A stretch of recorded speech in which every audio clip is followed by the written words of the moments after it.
जैसे कहेंगे नीचे बैठे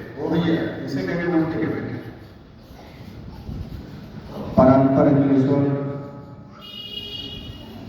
अकारण करुणा करनारे भक्तवान सकल करुण तड़ित प्रेम पीताम्बरधारी श्री राम कृष्ण भगवान के श्री चरणों में अनंत बार प्रणाम वंदन समर्पित करते हुए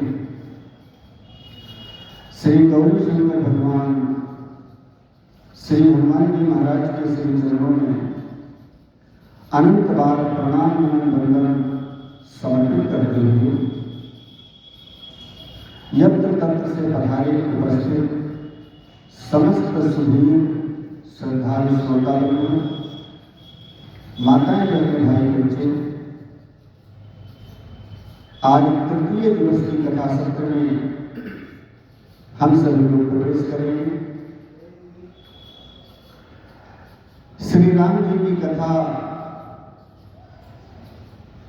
के माध्यम से हम सभी लोग ये नवाहन कथा सत्र का आनंद ले रहे हैं। आज भगवान श्री राम के जन्म की कथा हुई है, राम जी के अवतार की प्राकृति की। कल सभी लोगों ने भगवान शिव और पार्वती के विवाह की चर्चा सुनी।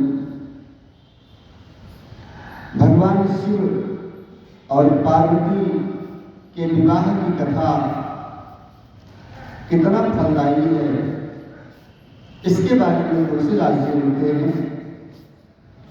ये उमा शंभु विवाहो जे नर नारी कहि जे गावही, कल्याण काज विवाह मंगल सर्वदा सुख पावही।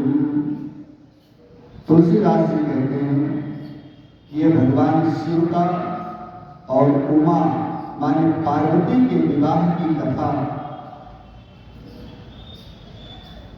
कहानी नर जे गावही माने जो कहता है और इस कथा को गाता है अथवा सुनता है, क्या होता है महाराज? कल्याण काज विवाह मंगल, पहला काम कल्याण होता है उसका, सारे कष्टों से निवृत्ति होती है उसकी, और उसके घर में हमेशा मंगल कार्य ही हुआ करते हैं। विवाह उत्सव और अन्य मांगलिक कार्य उसके घर में हुआ करते हैं, जो हमेशा शिव और पार्वती के विवाह की कथा को श्रवण करता है और कहता है। और कहा सर्वदा सुख पावे, हमेशा वो सुख को ही प्राप्त करता रहता है। ऐसी मंगलमयी चर्चा करता है। कहते हैं चरित सिंधु गिरिजा रमन, वेद न पावन पारु, बरने तुलसीदास की अतिमति मंद गमार। यह भगवान शिव का और पार्वती जी का चरित्र बड़ा रमणीय है, बड़ा सुंदर है। इसके लिए कहा वेद न पावन पार, जिनका वेद भी पार नहीं पाते हैं, नेत नेत कह करके गाते हैं, लेकिन वेद भी जिनका अंत नहीं पा सके हैं, उन भगवान शिव के चरित्र के बारे में तुलसीदास जी कहते हैं, मैं कैसे इसका वर्णन कर सकता हूं, मैं तो अति मतिमंद और गंवार हूं। तो जब तुलसीदास जी ऐसा कहते हैं तो हम आप क्या कह सकते हैं? हम आपको जितना ही निम्न श्रेणी वाला मतिमंद कहा जाए उतना ठीक है। अति से अति मतिमंद, इसलिए जितनी चर्चा कही जाए सुनी जाए उतनी ही मंगलकारी है, मंगलदायक है। ऐसे भगवान शिव का चरित्र कल की कथा में सभी लोगों ने सुना। भगवान शंकर पार्वती जी के साथ कैलाश पहाड़ के ऊपर विद्यमान। एक बात समझें, ये कथा कहाँ हो रही है? तो कहते हैं ये कथा जो आप लोग सुन रहे हैं ये प्रयाग में हो रही है। याज्ञवल्क्य जी सुना रहे हैं और भरद्वाज जी सुन रहे हैं। अब भरद्वाज जी ने याज्ञवल्क्य जी से पूछा था कि मुझको राम कथा सुनाओ, मेरे को राम जी के बारे में बताओ। लेकिन याज्ञवल्क्य जी ने सुनाई भगवान शिव की कथा। और कोई होता तो कुछ में ही टोक देता, अरे महाराज मैंने ये तो सुनाने के लिए नहीं कहा था, मैंने राम कथा सुनाने के लिए कहा था, आपने ये शिव कथा क्यों सुनानी शुरू कर दी? लेकिन भरद्वाज जी ने ऐसा नहीं किया। जो याज्ञवल्क्य जी सुना रहे हैं उसी को प्रेम से भाव से सुनते हैं और ऐसे नहीं सुनते हैं, पुलकित होकर के सुनते हैं, रोमांचित होकर के सुनते हैं, रोमांचित होकर के सुनते हैं। यहां भरद्वाज जी की परीक्षा हो रही है। याज्ञवल्क्य जी देखना चाहते हैं कि कथा से इनकी प्रीति कितनी है, इसलिए पूछा कुछ और सुनाया कुछ और। यहां कहते हैं कि प्रथम ही मैं कही शिव चरित्र, बूझा मरम तुम्हार। सबसे पहले मैंने शिव जी का चरित्र इसलिए सुनाया भरद्वाज जी कि तुम्हारा मैं भेद लेना चाहता था, तुम्हारा मैं मर्म समझना चाहता था कि तुम्हारी कथा पर प्रीति कितनी है। और तुम पुलकित होकर के गदगद होकर के सुन रहे थे। भरद्वाज जी ने कहा प्रभु, जब भगवान शिव की कथा इतनी सुंदर है, इतनी रसीली है, इतनी चटपटी है, मन को आनंद देने वाली, तो राम जी की कथा कितनी सुंदर होगी, कितनी रसीली होगी, चटपटी होगी।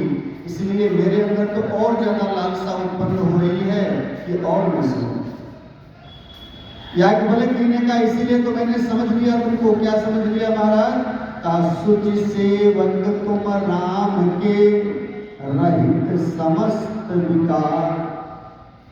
शुचि, शुचि कहें तो अंदर से और बाहर से। शुचि माने अंदर से और बाहर से, दोनों तरफ से तुम सेवक हो। किसके?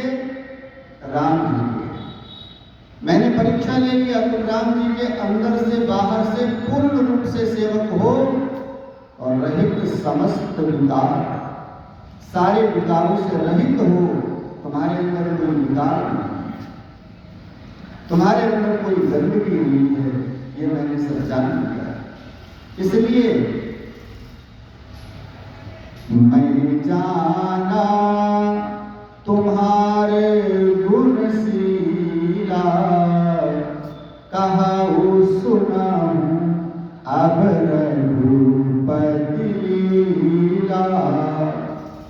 मैंने तुम्हारे सारे गुणों को देख लिया है, इसलिए अब राम जी की लीला को सुनो।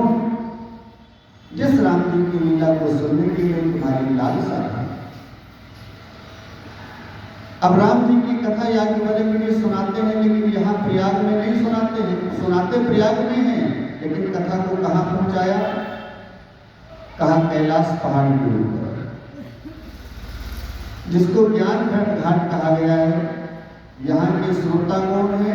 यहाँ की श्रोता है माता पार्वती जी और वक्ता है भगवान शंकर। तो याज्ञवल्क्य जी कहते हैं अब मैं वो कथा सुनाऊंगा, राम जी का चरित्र वो सुनाऊंगा तुमको जो भगवान शंकर ने माता पार्वती को सुनाया। और कैसे सुनाया इसको आप सभी लोग सुने।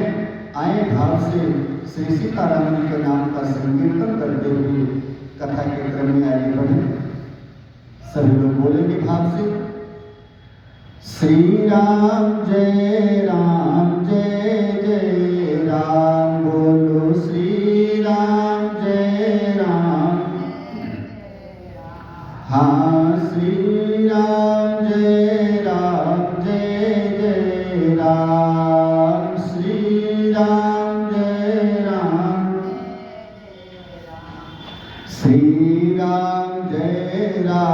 जय जय राम, श्री राम जय राम, हो श्री राम जय राम, जय जय राम, श्री राम जय राम, जय सिया राम, जय जय सिया राम, जय सिया राम, हो जय सिया राम, जय जय सिया राम, जय सिया राम, जय। हाँ कौशल्या के प्यारे राम, कौशल्या के प्यारे, दशरथ राज दुलारे राम, दशरथ राज दुलारे, श्री राम जय राम, जय जय राम, बोलो श्री राम जय राम, हाँ श्री राम जय राम, जय जय राम, श्री राम जय राम, बोले श्री सीताराम भगवान की जय, बोले शंकर भगवान की जय। सिद्ध तपोधन जोगी जन, सुर किन्नर मुनि वृंद, बसहि तहाँ सुकृति सकल, सेवहि शिव सुख कंद। कैलाश पहाड़ के ऊपर सिद्ध और तपस्वी लोग जो तपस्या के धनी हैं, जोगी लोग, देवता, किन्नर, मुनियों के वृंद, ये सब निवास करते हैं और नित्य भगवान शिव की सेवा में तल्लीन रहते हैं, सेवा में लगे रहते हैं, ऐसे आनंद ले रहे हैं शिव जी की सेवा का। एक बार भगवान शंकर बड़े आनंद में आए। कहाँ? कैलाश पहाड़ के ऊपर एक वृक्ष लगा है, जिस वृक्ष का नाम है बट वृक्ष, माने बरगद का वृक्ष। और वो बरगद का वृक्ष कैसा है? तेरी गिरी पर बट बिटप विशाला, नित्य नूतन सुंदर सबका। कैलाश पहाड़ के ऊपर एक बड़ा सुंदर बट वृक्ष है, बरगद का वृक्ष है, जो कैसा है का महाराज कहा, नित्य नूतन, जो हमेशा नवीन रहता है, हमेशा नया रहता है। अच्छा, हमेशा नया कैसे रहता है? कब से होगा? न जाने कितने करोड़ वर्ष हो गए जब से वो बट वृक्ष है, और वो हमेशा नवीन रहता है, हमेशा नया रहता है। महाराज नया कैसे रहता है? का नया ऐसे रहता है कि वहां पतझड़ नहीं होता है, वहां कभी पतझड़ नहीं होता है, इसलिए हमेशा नवीन रहता है। बहुत दूर दूर तक इसकी छाया गई हुई है और वो बड़ा सुंदर है, बड़ा रंगीन है। कहते हैं अपने घर में जैसा माहौल, जैसा वातावरण बना करके रहोगे, वैसे घर की शोभा भी बनेगी। अगर नित्य गालियों से शुरुआत होकर के शाम तक गालियों से ही समापन होता है घर के अंदर, तो उस घर की कभी सुंदरता बढ़ने वाली नहीं है। जिस घर में सवेरे से शाम तक लेकर के नित्य कलह रहता है, उस घर की शोभा कभी होने वाली नहीं है। और जहां पर दिन रात भगवान के नाम का भजन किया जाता है, जहां पर भगवान की भक्ति की जाती है, प्रभु के नाम का उच्चारण किया जाता है, वहां हमेशा नवीनता बनी रहती है, सुंदरता बनी रहती है, वहां का पर्यावरण भी ठीक रहता है।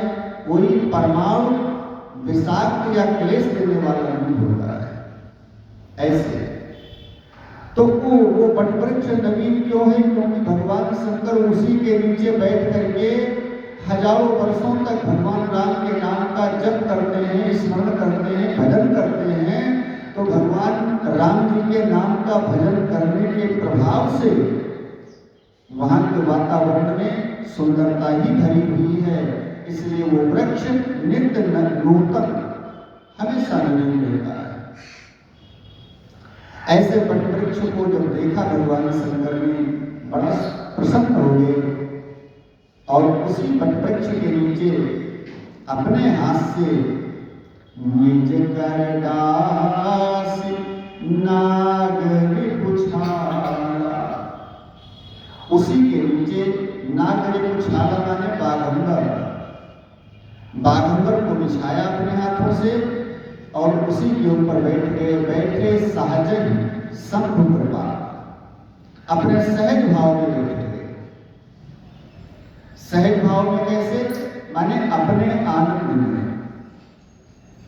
जिसके मन में भगवान का चिंतन हमेशा चलता रहता है वो अपने आनंद में हमेशा मस्त रहता है। क्या दुख आया, क्या सुख आया, क्या कहीं कलह हो रहा है, कहीं मान हुआ, सम्मान हुआ, इस पर उसका कोई ध्यान ही नहीं करता है। वो तो हमेशा अपने आनंद में मस्त रहता है। तो भगवान शिव तो हमेशा अपने आनंद में मस्त रहते हैं। सहज भाव में वहीं पर बैठ गए। शोभा क्या है भगवान शंकर की? तुलसीदास जी ने थोड़ा चित्रण किया है, समझिए।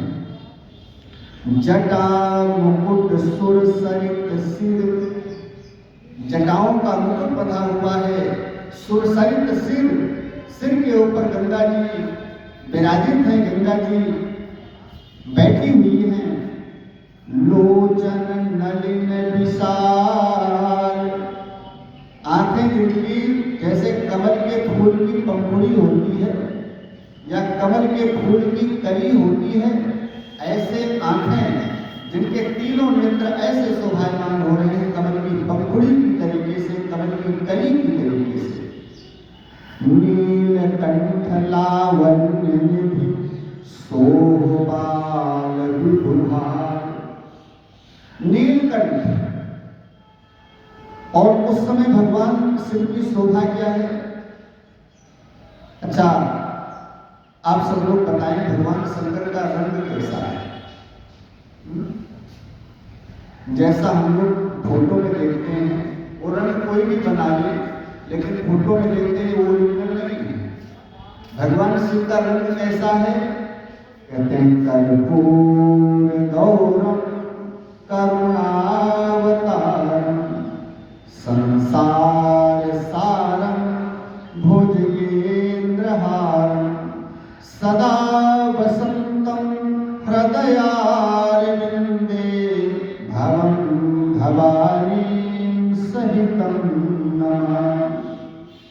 कर्पूर गौरम, कपूर किस रंग का होता है? सफेद रंग का होता है। तो भगवान शंकर का रंग कैसा है? सफेद। और सफेद रंग के ऊपर कंठ नीला है, क्योंकि जहर पिया, कंठ में रोक लिया, कंठ नीला पड़ गया, नाम पड़ गया नीलकंठ। बोलिए नीलकंठ भगवान की। तो सफेद रंग के ऊपर नीले रंग का कंठ है, दूर से दिखाई पड़ रहा है। सफेद रंग के ऊपर नीला चिन्ह दूर से दिखाई पड़ेगा। तो नीलकंठ लावण्य निधि, लावण्य निधि माने शुभों के भंडार या सुंदरता के भंडार, सुंदरता की खान। ऐसे नीलकंठ भगवान जिनके शोभ बाल विधु भाल, जिनके भाल माने मस्तक के ऊपर बाल विधु माने द्वितीया का चंद्र,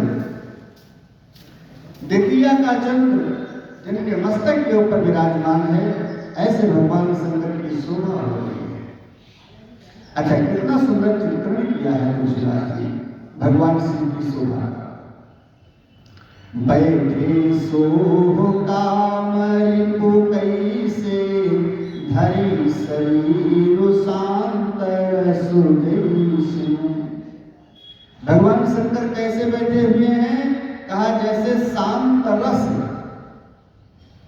जो रस होते हैं, वीर रस, करुण रस, श्रृंगार रस, ये रस होते हैं, ऐसे शांत रस। तो जैसे शांत रस मालूम पड़ता है साक्षात अपना शरीर धारण करके बैठ गया हो, ऐसे भगवान शंकर को शांत भाव में बैठे हैं और बड़े आनंद में मगन हो रहे हैं राम जी के ध्यान में।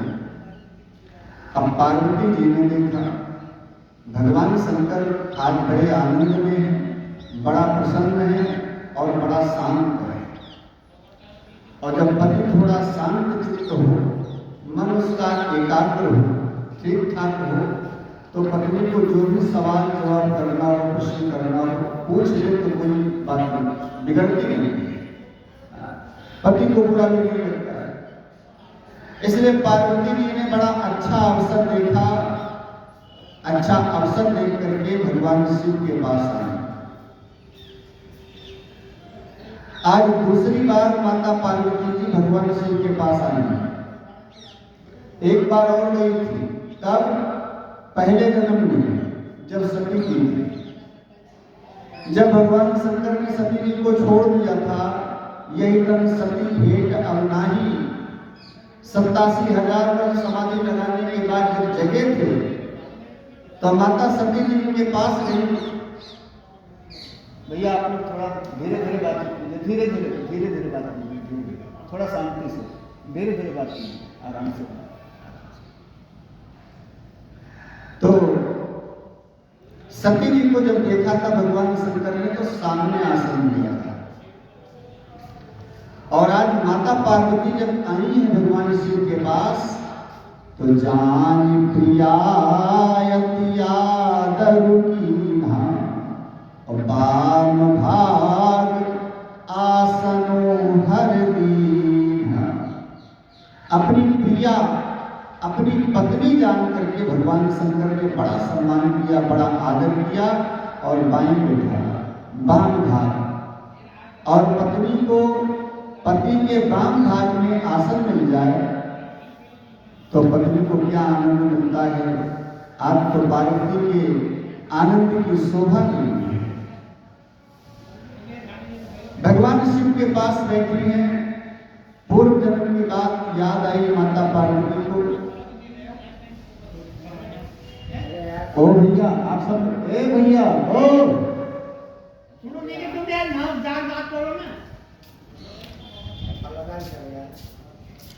बोलिए सच्चिदानंद भगवान की। माता पार्वती को पूर्व जन्म की बात याद आई। मैंने पति की बात नहीं मानी, पति से झूठ बोला, कपट किया, जिससे मेरा परित्याग कर दिया। इसलिए पूर्व जन्म की बात याद करके सती जी भगवान शिव को हाथ जोड़ करके निवेदन करती हैं, स्तुति करती हैं। नाथ विश्वनाथ ममनाथ पुरारी और त्रिभुवन महिमा विदित तुम्हारी। आपकी तीनों लोगों में महिमा विदित है प्रभु। आप विश्व के नाथ हैं, अनंत ब्रह्मांडों के नाथ हैं। चर अर अचर नाग नर देवा, ये जितने भी हैं सब तुम्हारे चरणों की सेवा करते हैं। इसलिए नाथ अपने चरणों की दासी समझ करके मेरे अज्ञान का हरण करें, क्योंकि आप योग, ज्ञान और वैराग्य के भंडार हैं। आप कल्प वृक्ष हैं महाराज। और कल्प वृक्ष के पास बैठ करके, कल्प वृक्ष के नीचे बैठ करके कोई कामना शेष रह जाए तो आश्चर्य है प्रभु। आप कल्प वृक्ष के समान है नाथ, इसलिए मेरे अज्ञान को दूर करें अपनी दासी समझ करके। अज्ञान क्या है पार्वती जी को? तो माता गौरी जी कहती है प्रभु, तो प्रभु हरहु मोर अज्ञाना, कही रघुनाथ कथा विधि नाना। मेरे अज्ञान को दूर करो नाथ। कैसे? राम जी की, रघुनाथ जी की नाना प्रकार से, अनेक प्रकार प्रकार से कथा कह करके मेरे अज्ञान को दूर करो, क्योंकि इसी अज्ञान से पहले जन्म में मेरा पतन हुआ था। राम जी की कथा नहीं सुनी, राम जी के बारे में नहीं समझा और उनका परीक्षण किया, जिससे मेरा पतन हुआ नाथ। इसलिए अब की बार मेरे अज्ञान को नष्ट करने के लिए राम जी की कथा सुनाओ, मैं सुन। फिर पार्वती जी ने कहा, प्रभु मेरे मन में ये संशय हो रहा है, लेकिन अन्यथा मत लेना प्रभु, अन्यथा मत लेना। जैसे पहले जन्म में शंका किया था सती के रूप में, वैसे शंका नहीं कर रही हूँ नाथ, मैं केवल पूछ रही हूँ आपसे, पूछ रही हूँ। इसलिए मेरे को अज्ञानी समझ करके क्रोध मत करना नाथ, केवल मेरे अज्ञान को दूर करने के लिए बताते रहना।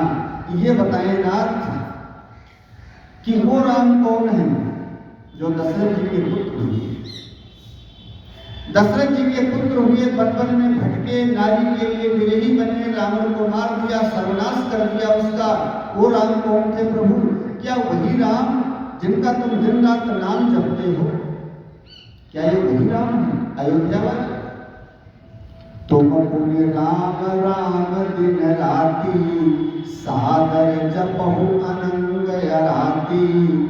राम सो अवध नृपति सुत सोई, की यज अगुन अलख गति कोई। महाराज जिनका तुम दिन रात नाम जपते हो, राम राम राम राम राम राम कहते हो, ये वही राम है जो अयोध्या नरेश श्री दशरथ जी के पुत्र हैं, या कि ये राम जी कोई और जिनका तुम नाम जपते हो? अच्छा महाराज आप कह देंगे कि ये वही राम है अयोध्या वाले जिनका मैं नाम जपता हूं, तो एक बात बताओ तो महाराज, जौन न पताने तो ब्रह्म की, भगवान तो अजन्मा है, ब्रह्म तो अजन्मा है, उसका जन्म नहीं होता है। और अगर राम जी ब्रह्म हैं तो दशरथ जी के पुत्र कैसे बने? इनका जन्म कैसे होगा? नारी विरह अति भोग मति भोज। महाराज मैं नारी हूं और नारियों की बुद्धि बहुत थोड़ी होती है, नारियों के अंदर अज्ञानता ज्यादा होती है। इसलिए प्रभु मेरी बातों को अन्यथा मत लेना, क्रोध मत करना, मैं केवल पूछ रही हूँ। ये बार बार कह रही पार्वती जी। क्यों? पहले ऐसा किया था तो भगवान शिव ने क्रोध करके मेरा परित्याग कर दिया था, कहीं इस बार भी ऐसी बातें सुनकर मेरा परित्याग न कर दे। इसलिए पार्वती जी बार बार कहती है, नाथ मैं जानने के लिए पूछ रही हूँ कि मेरे को जानकारी दो, अगर वो ब्रह्म है तो राजा के पुत्र कैसे हुए? अजन्मा का जन्म कैसे? निर्गुण सगुण कैसे बना? देख चरित्र महिमा सुनत भ्रमित बुद्धि अतिमोह। उनका चरित्र देख करके मैंने आंखों से देखा, हा जानकी हा सीता कहते हुए बंधन में डूब रहे थे, तो मैंने अपनी आंखों से उनका चरित्र देखा है प्रभु, इसलिए मेरी बुद्धि भ्रमित हो रही है, मेरी शंका को दूर कर रही। जब पार्वती जी ने ऐसा कहा, भगवान शंकर ने देखा कि राम जी की कथा पर पार्वती जी को अब प्रीति हो रही है, ज्यादा प्रीति हो रही है, और ऐसा जान करके भगवान शंकर अति प्रसन्न हुए। भगवान शंकर बड़ा प्रसन्न हुए कि इनकी राम जी की कथा पर ज्यादा प्रीति हो रही है। तो भगवान श्री राम का चिंतन करते हैं। बंदम पद धरि धरन सिर विनय करहु कर जोर, बरनहु रघुबर बिसद जसु सुति सिद्धांत निचोर। राम जी के चरणों का वंदन कर रहा हूँ, विनय कर रहा हूँ, बार बार विनय कर रहा हूँ। जो श्रुतियों के सिद्धांत हैं और सारे सिद्धांतों का जो निचोड़ है श्री राम जी, उनका मैं बार बार वंदन कर रहा हूँ। पार्वती जी कहती है, प्रभु एक बात और कह रही हूँ, निर्गुण सगुण कैसे बना? जब वो निर्गुण है, निराकार है, तो सगुण साकार कैसे बना? भगवान शंकर कहते हैं पार्वती, अगर श्रोता अधिकारी मिल जाए, अधिकारी श्रोता मिल जाए तो जो विद्वान होते हैं, वक्ता होते हैं, वो गूढ़ से भी गूढ़ तत्व निकाल करके बाहर कर देते हैं, बाहर प्रकट कर देते हैं। और आप अधिकारी हैं श्रोता, इसलिए मैं सब तुमको बताऊंगा, लेकिन सुनो, सबसे पहले तुमने पूछा है निर्गुण ब्रह्म सगुण कैसे बना, तो इस प्रश्न का उत्तर सुनो। इस प्रश्न का उत्तर सुने। लेकिन पार्वती जी ने और प्रश्न किए हैं भगवान शंकर से, कई प्रश्न किए हैं। कौन कौन से प्रश्न किए आए, उन प्रश्नों के बारे में जरा हम सब लोग चर्चा करने समझें। कौन कौन से पार्वती जी ने प्रश्न किए हैं? 9 प्रश्न किए हैं पार्वती जी ने। प्रथम सुकारण काहु विचारी, निर्गुण ब्रह्म सगुण बपुधारी। पुनि प्रभु कहाऊ राम अवतारा, बाल चरित पुनि कहाऊ दारा। कहाऊ जथा जानकी विवाही, राज तजा सो दूषण ताही। निर्गुण सगुण कैसे बना, भगवान राम का अयोध्या में अवतार कैसे हुआ, उन्होंने बाल लीलाएं कौन कौन सी की, विश्वामित्र जी के साथ में जाकर के यज्ञ की रक्षा कैसे किया, फिर धनुष तोड़ करके जानकी जी के साथ विवाह कैसे किया, फिर वनवास कैसे हुआ राम जी का, फिर वन में कौन कौन से चरित्र किए, फिर रावण को कैसे मारा, अयोध्या वापस आकर के राज्य गद्दी पर बैठ करके कौन कौन सी लीला किया, ये सब कुछ मेरे को सुनाओ, ये सारा चरित्र मेरे को बताओ। और इसके अलावा महाराज वो भी सुनाइए क्या, बहुरी कहु करुणायतन की जो अचरज राग। माने इन कथाओं का जो सार है, रहस्य है, मतलब आश्चर्य युक्त जो लीला किया है, ब्रह्म तत्व का प्रदर्शन करने वाली जो लीला किया है, उन गूढ़ से गूढ़ तत्वों को कहने का प्रयास करें। और फिर प्रजा सहित रघुवंश मन किमि कवने निज धाम। प्रजा के साथ राम जी साकेत धाम कैसे हुए, सारे अयोध्या वासियों को साथ में लेकर के ये सारी कथा सुनाओ।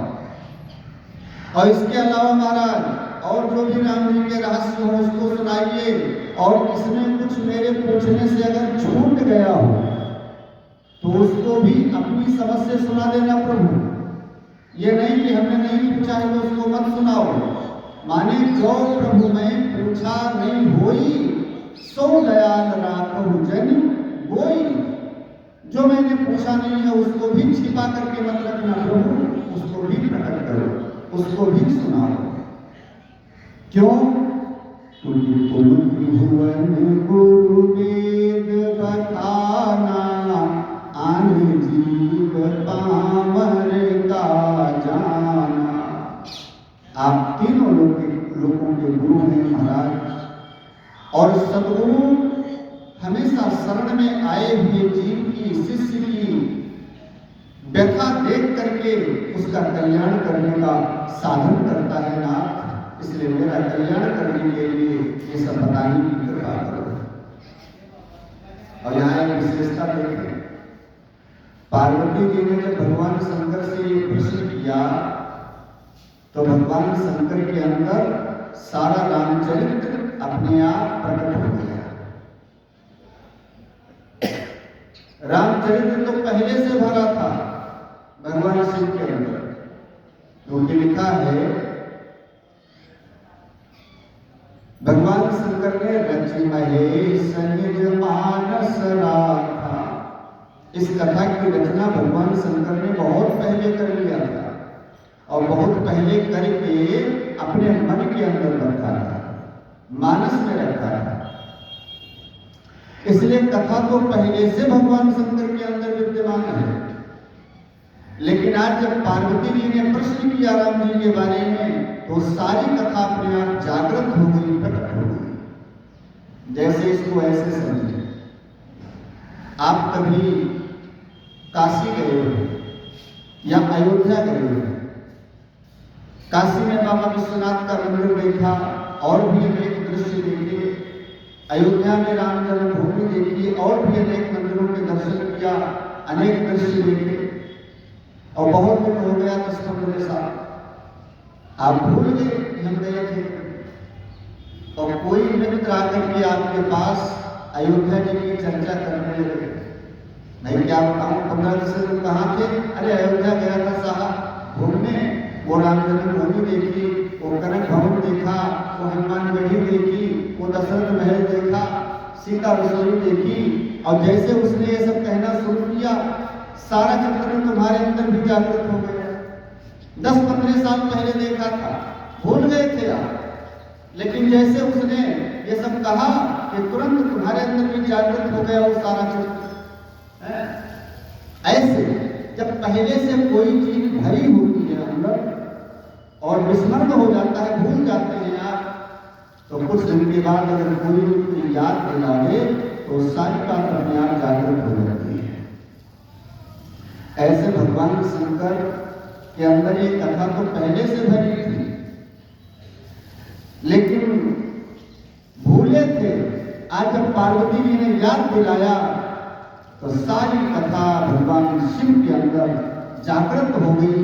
लिखा है, हम तुलसीदास जी कहते हैं, हरहि रामचरित सब आए।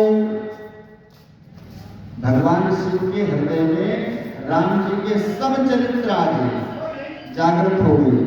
और प्रेम पुलक लोचन जल छाए, प्रेम से पुलकित हो गए, एक एक रोमांच पुलकित हो गया, नेत्रों से आंसू भी झरने लगे।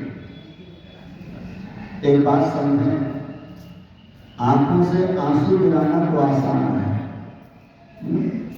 आप बनावटी आंसू भी गिरा सकते हैं। ऐसे ऐसे केमिकल आए हैं, थोड़ा सा आंख में लगा लूं ऊपर से तो आंसू झरझर झरझर अपने आप गिरने लगते हैं, धार की तरह आंसू गिरने लगते हैं। तो आंसू तो बनावटी भी गिराए जा सकते हैं, लेकिन रोमांचित बनावटी नहीं हुआ जा सकता। ये जो रोंगटे खड़े हो जाते हैं क्या, ये रोंगटे तभी खड़े होंगे, रोमांचित आप तभी होंगे जब हृदय अंदर से पुलकित होगा, जब हृदय अंदर से गदगद होगा। ये बनावटी रोमांचित आप नहीं हो सकते। तो भगवान शिव पुलकित हुए, रोमांचित हुए, नेत्रों से आंसू झरने लगे। कौन से? प्रेम पुलक लोचन जल छाए। प्रेम इतना जागृत हो गया अंदर राम जी के प्रति कि पुलकित हो गए, रोमांचित हो गए और नेत्रों से प्रेम के आंसू झरने लगे। और इसके साथ में क्या हुआ? कहते हैं, श्री रघुनाथ और रूप आवा तब परमानंद अमित सुख पावा। राम जी की छवि अंदर ही प्रकट हो गई। श्री रघुनाथ रूप आवा, राम जी का स्वरूप हृदय के अंदर प्रकट हो गया भगवान शिव जी। तब क्या हुआ था? परमानंद अमित सुख पावा। परमानंद में डूब गए भगवान शंकर। अमित आनंद, अपार हर्ष मिलने लगा भगवान शिव को और ध्यान में चले गए भगवान शिव। समाधिस्थ हो गए, नेत्र बंद हो गए, समाधिस्थ हो गए और अंदर राम जी की छवि का दर्शन करने लगे। परमानंद में डूब गए। मगन ध्यान रस दंड जुग पुनि मन बाहिर कीन।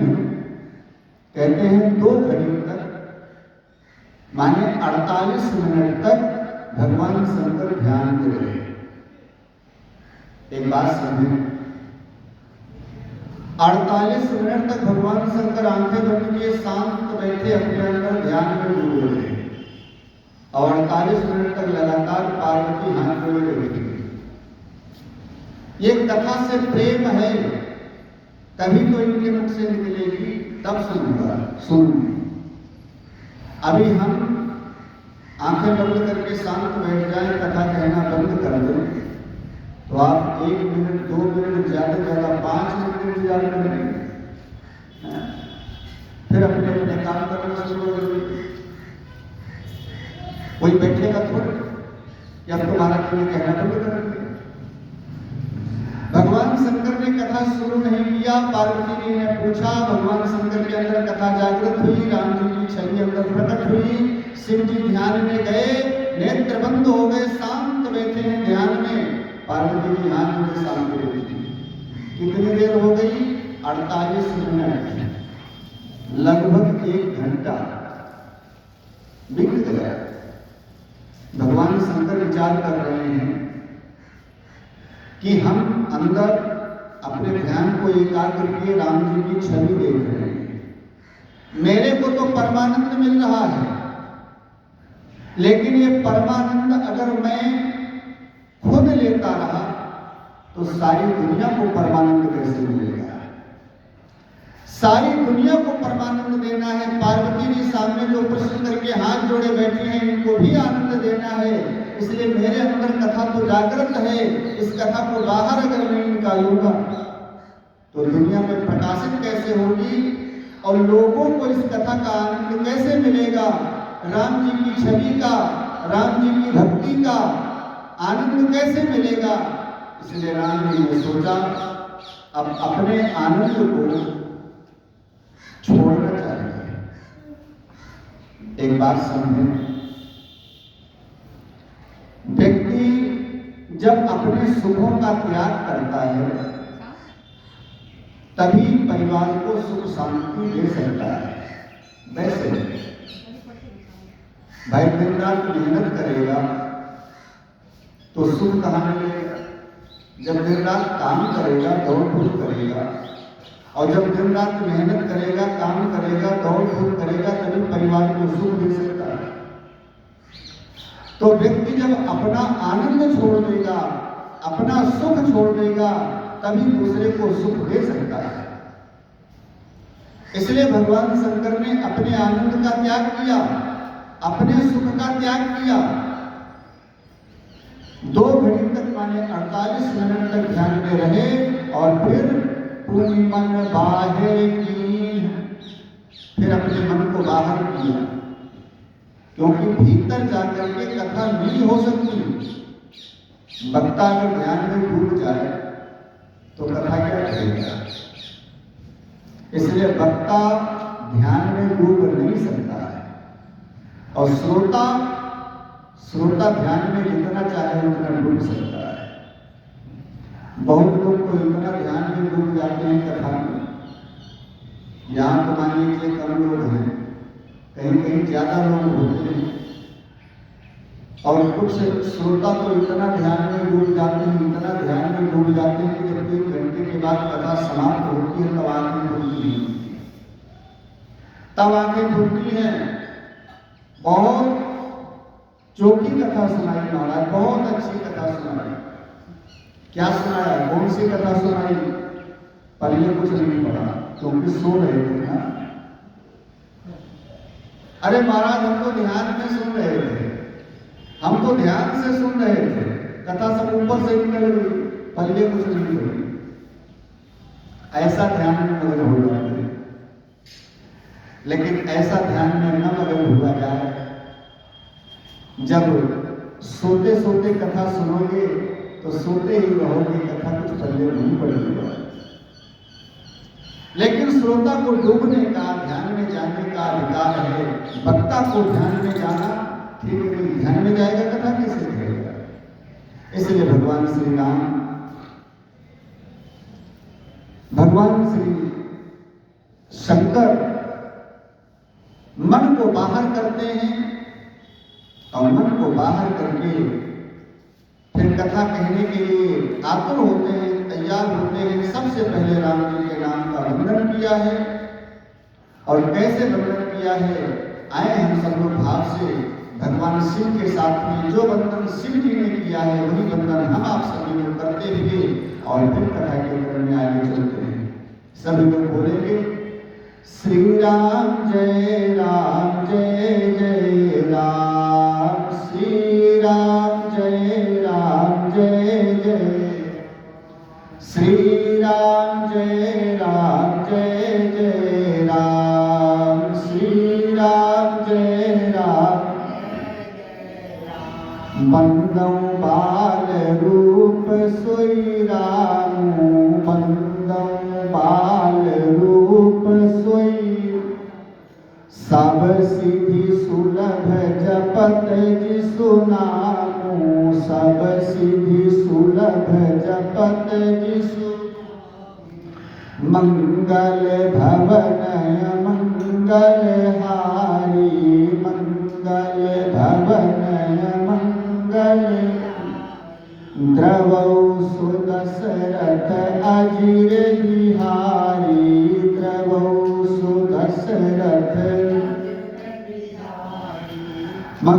करि प्रणाम राम ही त्रिपुरारी, करि प्रणाम राम ही त्रिपुर, हरसि सुधा सम गिरा उचारी, हरसि सुधा सम गिरा,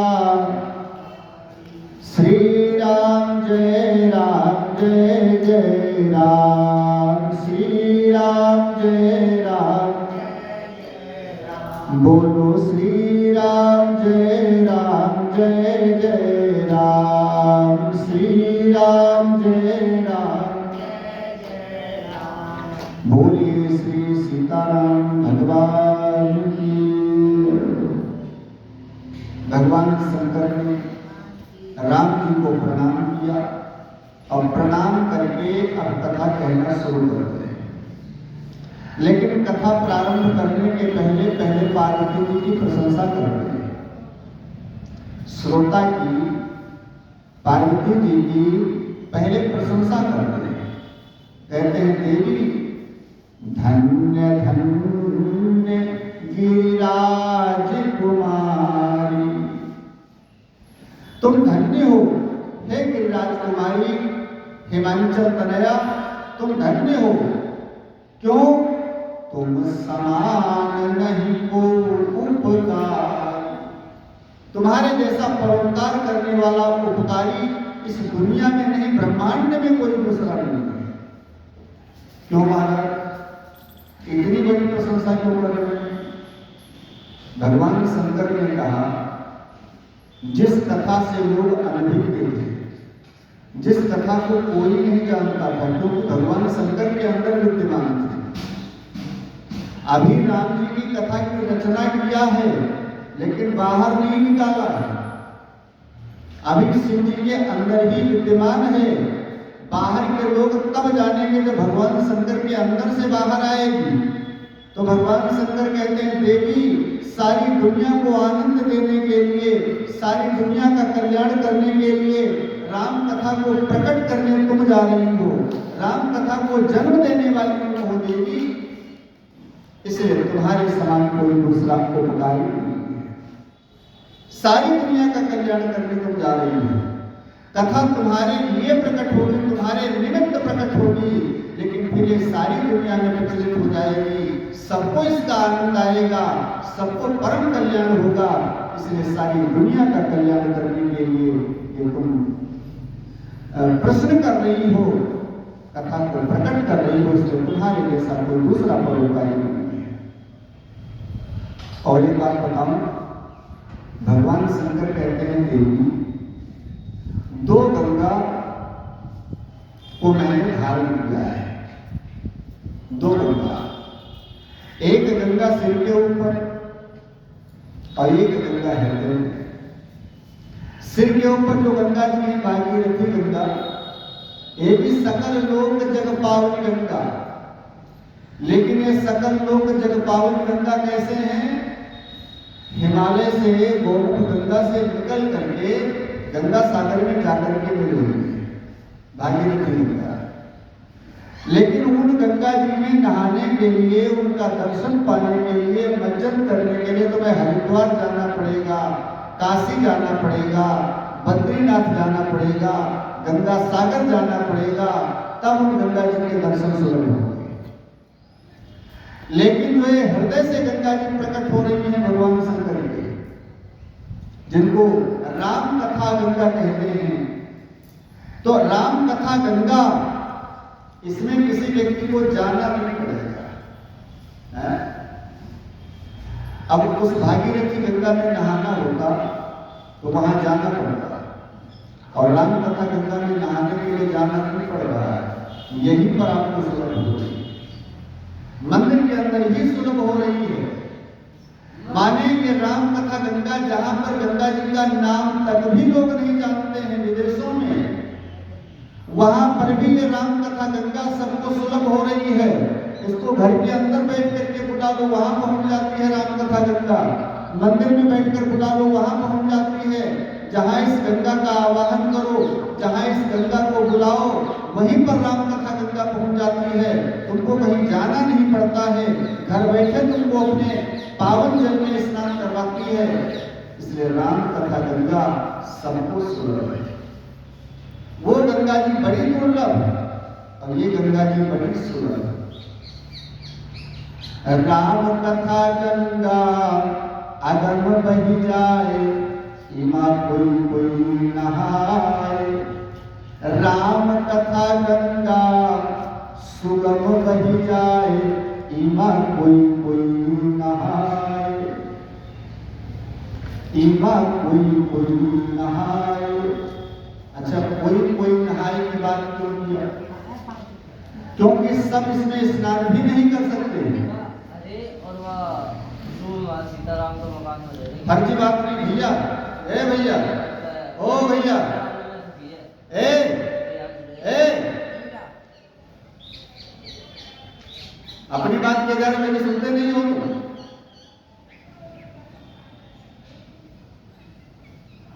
बोलिए सतगुरु भगवान की जय।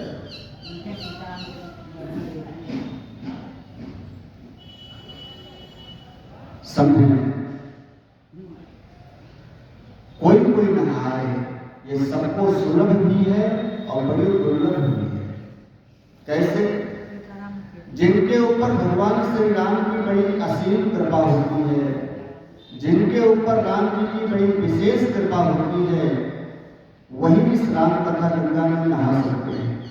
नहीं तो यही सर आवत अति कठिनाई। इस गंगा जी के किनारे माने कथा में आना सबके बस की बात नहीं है। दूर ही बैठे रहेंगे, समय ही नहीं मिलेगा उनको।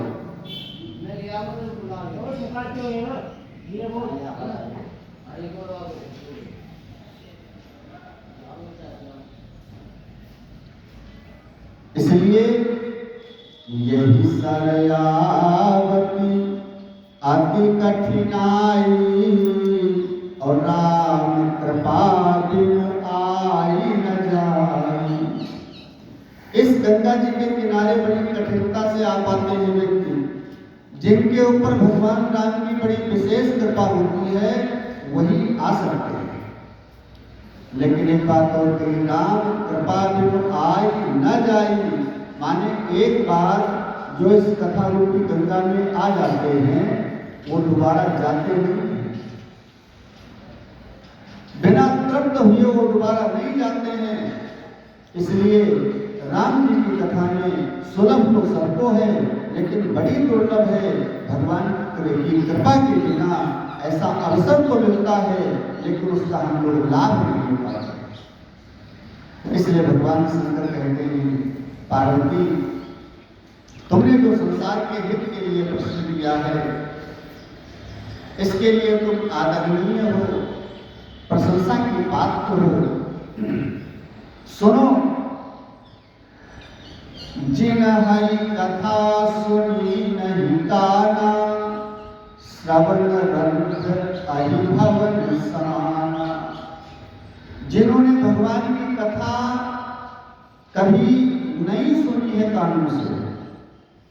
उनके कान नहीं है, कहा सर्प के बिल के गड्ढे हैं। सर्प के बिल हैं, ये भी भाग्य है। भगवान की कृपा होगी तभी सुनाई पड़ेगा, वैसे नहीं। कोई तो सुनावाई जाए, कोई नहीं आए। तो कहते हैं सर्प के बिल के गड्ढे हैं, जिनके कानों में भगवान की कथा नहीं जाती। ये तुलसीदास जी की भगवान शंकर कह रहे माता पार्वती से, जिन हरि कथा सुनी नहीं काना, श्रवण रंध्र अहिभवन समाना। सर्प लोग क्या छोड़ते हैं? सर्प लोग क्या छोड़ते हैं? जहर। जहर होता है उनके, जहर छोड़ते हैं। तो ये सर्प के गड्ढे हैं, और इसमें कौन से सर्प रहते हैं? जहर छोड़ने वाले सर्प, बड़े भयंकर भयंकर सर्प। जैसे कोई किसी की निंदा कर रहा है, या कोई दुनियादारी की बात कर रहा है, कोई राजनीति की बात कर रहा है, अगर तुम्हें नहीं सुनाई पड़ रहा है तो बिल्कुल एकाग्र होकर के कान पर लगा करके क्या कह रहा है सुनेंगे प्रेम से। और उस बात को सुनकर के, दुनियादारी की बात, निंदा सुन करके, कोई राजनीति की बात सुन करके इतना हर्ष आता है, इतना आनंद आता है, और सुनने की इच्छा होती है, क्या कहना। लेकिन ये सब विष है, जहर है, जो कानून के द्वारा तुम्हारे अंदर जा रहा है। इससे क्या होता है? धीरे धीरे अनुमान पतन हो रहा है। 84 लाख में आने जाने की तैयारी हो रही है। और राम जी की कथा जहां कहीं सुनाई पड़ती है, एक नहीं 1 लाख बहाने हो जाते हैं हमारे पास, और 1 लाख तरह के काम मेरे सामने आ जाते हैं, जिन कामों से हमें फुर्सत नहीं मिलती, जिन कामों के बहाने मेरे पास हो जाते हैं, ऐसे अनेक। क्यों? भगवान की कृपा नहीं है, इसलिए। और यही नहीं कहा, नैन संत दरस नहीं देखा, लोचन मोर पंख करी लेखा। जिन्होंने इन आंखों से संतों का दर्शन नहीं किया, विद्वानों का दर्शन नहीं किया, उनकी बात नहीं सुनी, बात नहीं मानी, उनकी आंख नहीं है। जैसे मोर के पंख पर बनी हुई आंख होती है, वो आंख जैसी दिखाई पड़ती है, लेकिन वो देख नहीं सकती। मोर के पंख पर जो आंख बनी होती है, वो आंख कोई कुछ देख थोड़ी सकती है, वो तो बनी हुई है आंख। तो मोर के पंख पर जैसे आंख बनी हुई है, वो आंख जैसी दिखाई पड़ रही है, लेकिन देख नहीं सकती है, ऐसे जिन्होंने संतों का, विद्वानों का दर्शन नहीं किया, उनकी आंख दिख तो रही है, वो आंख दिख रही है, लेकिन मोर के पंख के समान है वो। माने जो देखने के लिए आए हो दुनिया में, वो इससे नहीं देख पा रहे हो। जो साथ नहीं रहने वाला, जो सत्य नहीं है, जो साथ नहीं जाने वाला, जो तुम्हारे साथ न पहले था न बाद में रहेगा, केवल इस समय है, वर्तमान समय में है, वही केवल देख सकते हो। और जो देखने के लिए आए थे दुनिया में, वो नहीं देख सकते। क्यों? क्योंकि वो मोर के पंख पर छपी हुई आंख के समान है। और जे सिर कटु तुम बरि समतूला, जे नमत हरि गुरु पद मूला। जिनका सिर भगवान के, गुरु जी के, ब्राह्मण के, संत विद्वान के, अपने से श्रेष्ठ और बड़े लोगों के सामने झुकता नहीं है, जिनका सिर नहीं झुकता है, उनका सिर नहीं है, कड़वी लौकी के समान है। लौकी जानते हैं आप? एक लौकी गोल गोला कद्दू के जैसे, हाँ ऐसे। वो कड़वी लौकी एक होती है, कड़वी, जिसकी सब्जी नहीं खाई जाती है, कड़वी होती है। तो ऐसी कड़वी जैसे नीम कड़वी होती है, ऐसे वो लौकी भी कड़वी होती है, कड़वी लौकी आती है, गोल एक सब्जी वाली होती है। तो जैसे कड़वी लौकी गोल गोल होती है, न खाने के योग्य, न जानवर खाते हैं, केवल फेंकने के योग्य, ऐसे ये सिर भी है इनका, जिनका सिर किसी के आगे झुकता नहीं। अपने से श्रेष्ठ बड़े लोगों के सामने या भगवान के सामने, गुरु जी के सामने, संत विद्वान के सामने, ब्राह्मण के सामने जिनका सिर नहीं झुकता है, उनका सिर कड़वी लौका के समान है। जिन हरि भगति हृदय नहीं आनी, जीवन सब समान ते प्राण।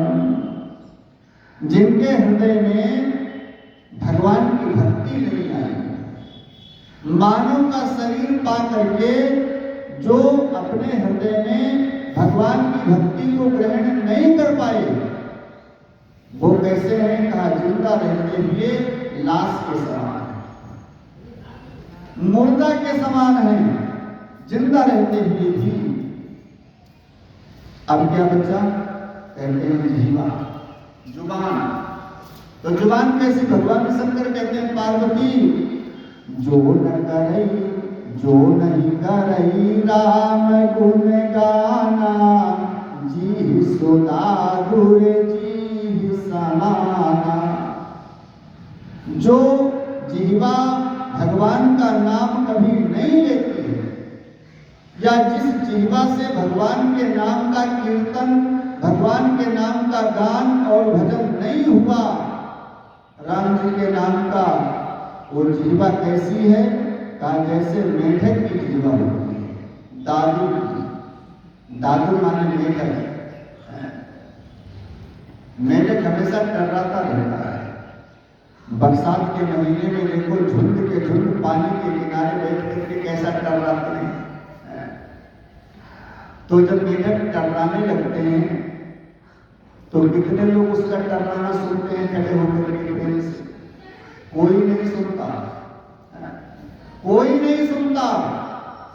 तो जैसे मेढक का टर्राना कोई नहीं सुनता है, ऐसे ही जिनके मुख से भगवान का नाम नहीं निकलता है, भजन नहीं करते हैं, राम जी के नाम का गुणगान नहीं करते हैं, उनकी जीवा मेढक के समान टर्रा रही है, उसका कोई मतलब नहीं है, उसका कोई मतलब नहीं है, उसका कोई भाव नहीं है। छाती, जिनकी छाती भगवान का चरित्र सुनकर के प्रसन्न नहीं होती है, हर्षित नहीं होती है, उनकी छाती पुलिस कठोर निठुर सोई छाती, वो वज्र के समान, लोहे के समान कठोर छाती है, कठोर छाती। ये कौन कह रहा है? भगवान शंकर कह रहे हैं। इसलिए कहते हैं देवी राम कथा सुरधेनु सम, सेवत सब सुखदान, सत समाज सुर लोक सब, को न सुने अस जान। राम जी की कथा सुरधेनु सम, सुरधेनु माने कामत, सुरधेनु माने कामधेनु आए।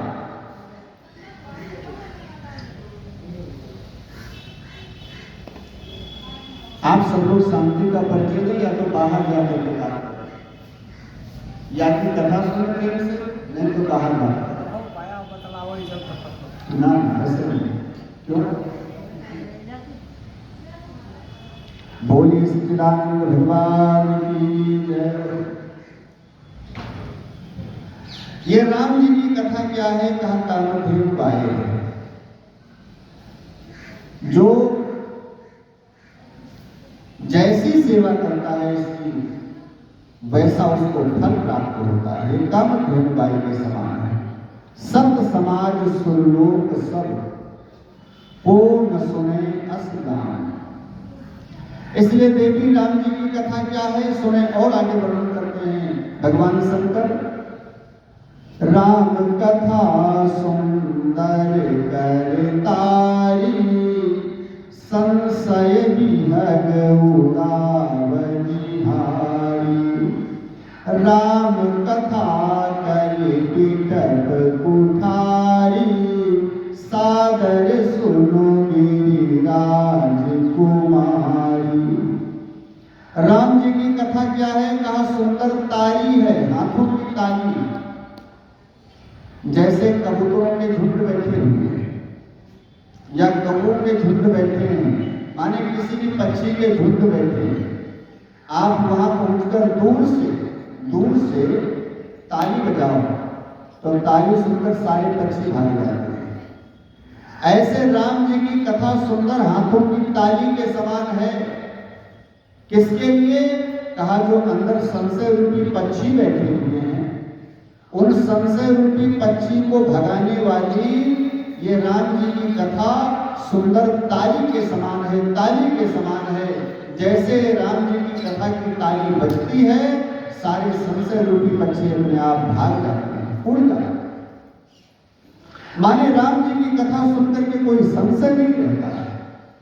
और महाराज का राम कथा कल बिटप कुठारी। राम जी की कथा कुठारी है। कुठारी जानते हैं? कुल्हाड़ी जिससे लकड़ी काटी जाती है। हाँ, कुल्हाड़ी। राम जी की कथा कुठारी है, कुल्हाड़ी। कुल्हाड़ी लकड़ी काटती है, तो ये क्या काटती है? कली बिटप, जो कलियुग रूपी वृक्ष है। माने हमारे अंदर जो विकारों के वृक्ष हैं, ये विकार क्या है? कलियुग का ही तो स्वरूप है। काम, क्रोध, लोभ, मोह, मद, मत्सर, छल, कपट, राग, द्वेष, ये जितने वृक्ष हमारे अंदर हैं, विकार रूपी, कलि रूपी, इन सारे कलि रूपी वृक्षों को ये राम कथा रूपी कुठारी काट करके समाप्त कर देती है। इसलिए पार्वती जी ऐसी कलि रूपी वृक्ष को काटने वाली कुठारी रूपी, कुल्हाड़ी रूपी राम कथा सादर सुन मेरी राजकुमारी। आदर के साथ सुनो, प्रेम के साथ सुनो। और फिर भगवान शंकर इतनी प्रशंसा करके और इतनी कथा की महिमा बता करके थोड़ा पार्वती जी के ऊपर नाराज हो गए। एक वैशिष्ट समय तरीका, किसी को तुम्हें डांटना हो तो डायरेक्ट उसको मत डांटो, पहले उसकी थोड़ी प्रशंसा करो, और प्रशंसा करने के बाद धीरे से डांट दो तो उसको बुरा नहीं लगेगा। पहले प्रशंसा कर दिया, प्रशंसा करके प्रसन्न कर दिया, फिर बाद में धीरे से डांट दिया, उसको बुरा नहीं लगेगा। और ऐसे डांटना शुरू कर दो डायरेक्ट तो बुरा लग जाएगा। इसलिए राम कथा में भगवान शंकर कहते हैं पहले पार्वती जी की प्रशंसा किया और फिर बाद में डांटते हैं। थोड़ा क्या डांटते हैं? कहने लगे देवी वैसे तुम्हारी मति तो बढ़िया है, बुद्धि तो बढ़िया है, तुम्हारे अंदर भगवान राम के प्रति प्रेम भी ज्यादा है, ये मैं देख चुका। लेकिन उमा प्रश्न तव सहज सुहाई, सुखद संत सम्मत मोहि भाई। तुम्हारे प्रश्न भी सहज हैं, सुंदर हैं, लेकिन ये एक बात नहीं मोहि सुहानी। तुम्हारी एक बात मेरे को अच्छी नहीं लगी, बिल्कुल अच्छी नहीं लगी। और जगति मोह बस कहियो भवाई। यहाँ एक वैशिष्ट देखें, सूत्र जीवन में उतारने की बात, जिससे तुम्हारा संबंध बना हुआ है, चाहे पत्नी है, चाहे बच्चे हैं, चाहे माता है, चाहे पिता है, चाहे कोई रिश्तेदार है, मित्र है, जिससे तुम्हारा संबंध बना हुआ है, उसके अंदर कोई कमी भी आ जाए तो तुमको वो कमी नहीं दिखनी चाहिए, तुमको वो कमी अच्छाई ही दिखनी चाहिए। जैसे कोई तुम्हारे मित्र की बुराई करने लगे तुम्हारे सामने, तो तुमको वो बुराई उस अपने मित्र में नहीं दिखनी चाहिए। तुम उससे यही कहो, भैया तुम कह रहे हो लेकिन मेरे को तो ऐसी बातें उसके अंदर दिखती नहीं है, वो ऐसा आदमी है। कहते तो तुम हो लेकिन वो ऐसा आदमी है, ऐसा गड़बड़ हो कर सकता नहीं है, लेकिन ठीक है हम देखते हैं, थोड़ा समझते हैं इसके बारे में। जब आपको अपने किसी परिचित की, सगे संबंधी की कमी नहीं दिखती है तो वो संबंध ज्यादा दिन तक चलता है। भगवान शंकर डांटते हैं और कहते हैं, देवी ये कमी तुम्हारे अंदर नहीं है, जो तुमने ये बात कही है जो मेरे को अच्छी नहीं लगी है, ये कमी तुम्हारी नहीं है, ये कमी किसकी है? ये तुम्हारे मोह की कमी है।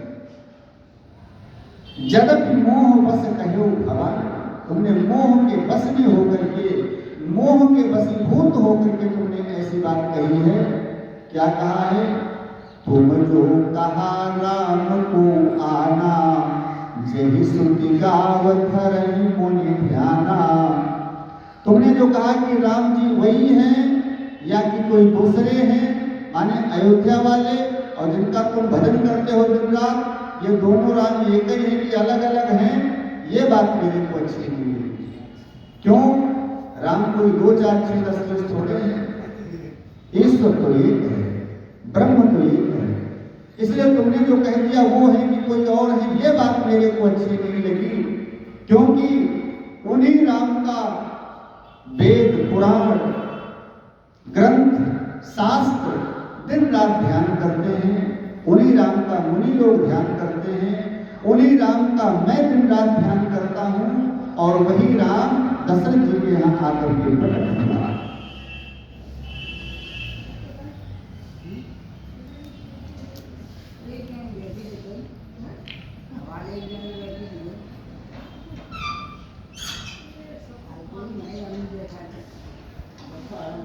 खाना खा पी कर